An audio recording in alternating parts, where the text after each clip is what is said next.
New Atlanta, Sector 11, Building 71G, 7 April 2072, 11:13 p.m. How do we go about defining a god? Without getting into some sort of theological debate, perhaps a god is someone who can create and destroy life and manipulates the environment around itself with ease, all while realizing it's a higher form of life.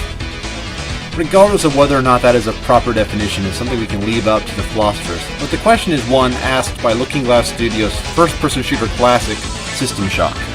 You see, in this story, Shodan is an artificially intelligent computer program created by the hacker, the character you control. You've created her ability to reason and removed all caps on it to see how far the experiment can go, as well as give Shodan control of the spaceship in which you are operating. Immediately afterward, you are put in a coma for 6 months to heal from an operation. And in this time, Shodan has come to a startling conclusion. She's a god. And this is where things start getting interesting. As I asked before, how exactly do we define a god? Shodan has complete control of the ship. She can create and destroy life, manipulate the environment, and feel she is superior to anything else. What choice would she have but to assume that she's a god?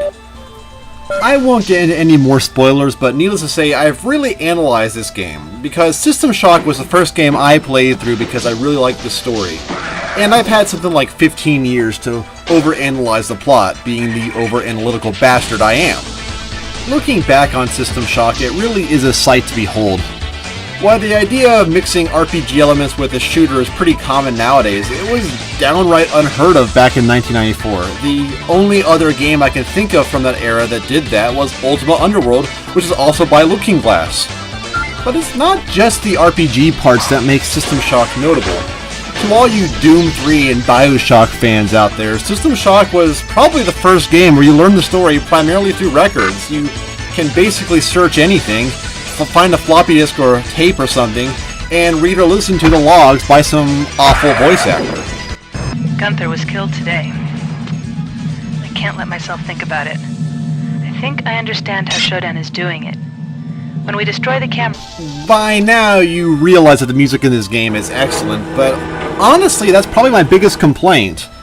While the music is fantastic, it doesn't really do a great job putting you in this dark atmosphere. It feels a bit too lively for anything like that, and makes me feel like I should go clubbing and not playing a video game. And maybe that's what they were going for, I don't know. That complaint is pretty nitpicky though. I really love this game to death and really cherish my Mac copy.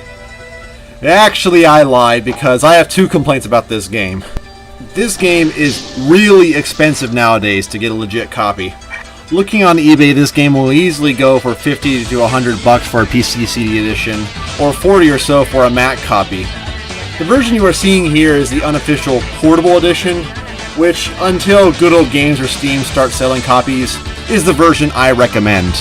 The portable edition allows you to use a mouse in a manner that's not too different from System Shock 2 or Doom 3, as well as allowing for higher resolutions.